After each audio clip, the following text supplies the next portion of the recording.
all 20 calling services for just $34.95 a month.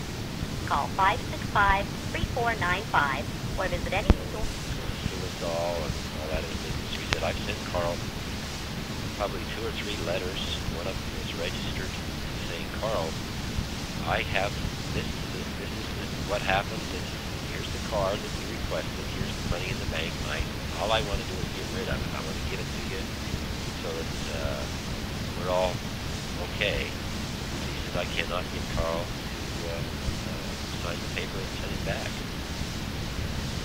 So I know that there's some, I like to tell you, there's some frustration there, and I know from calls on both sides of the fence, there's some frustration. We've spoken probably last month. I won't, I think. What exactly is your understanding of what's going on?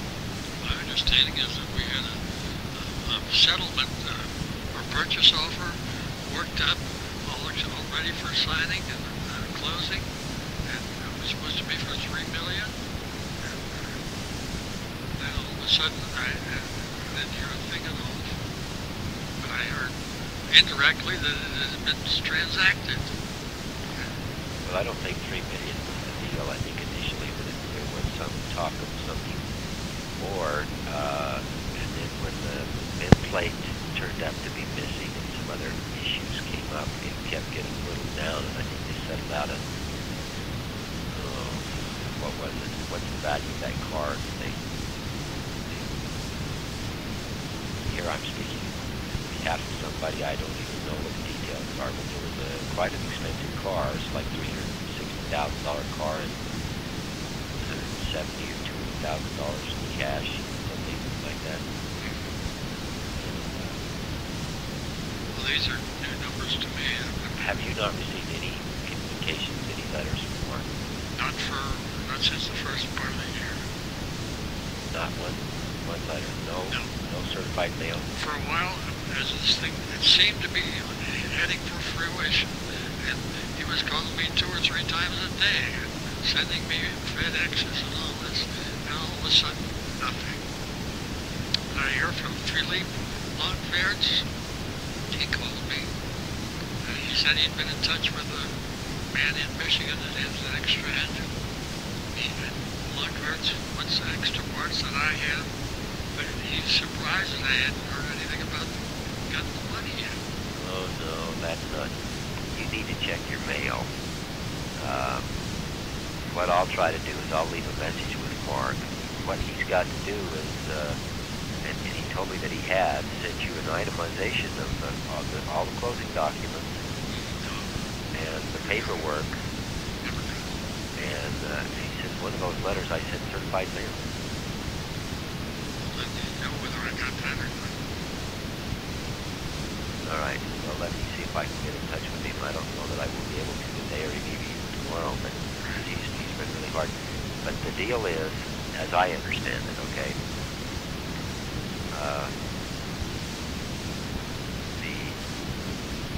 they started out talking about a lot more money, and when they found out they couldn't get the bin plate, had been lost.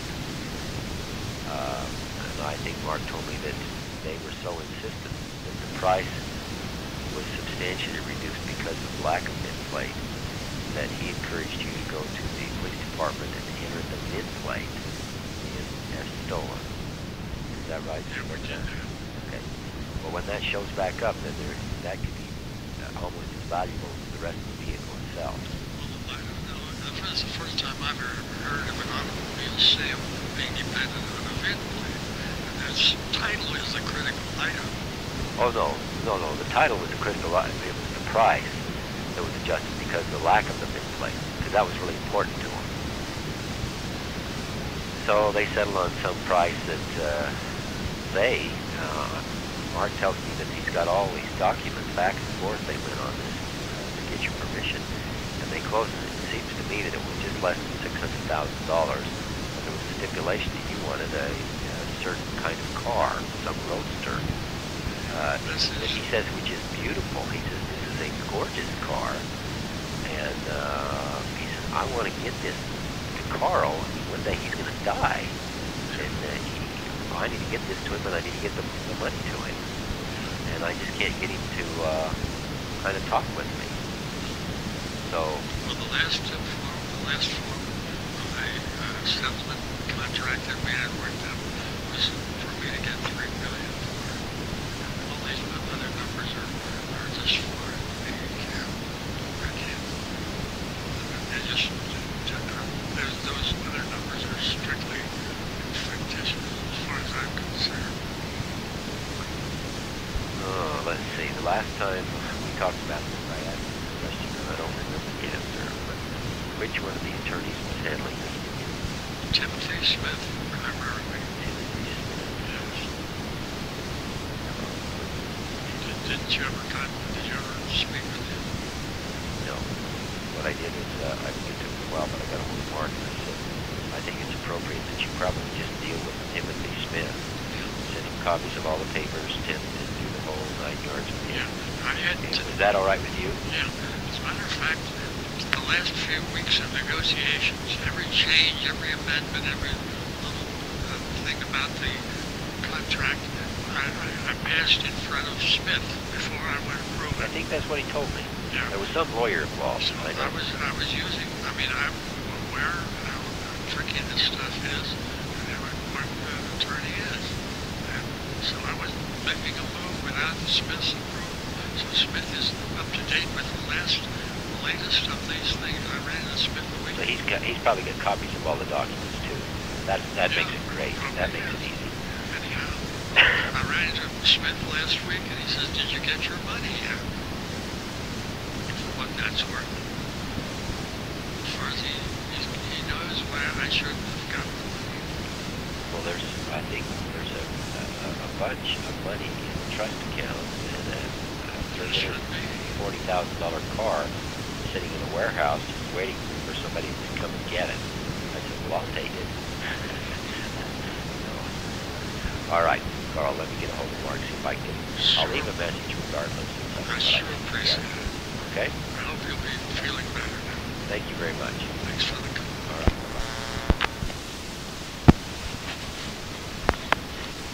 This was my telephone conversation on the 5th of June, year 2000, with Kleve versus Special Agent Kenneth Crook of Salt Lake City FBI office.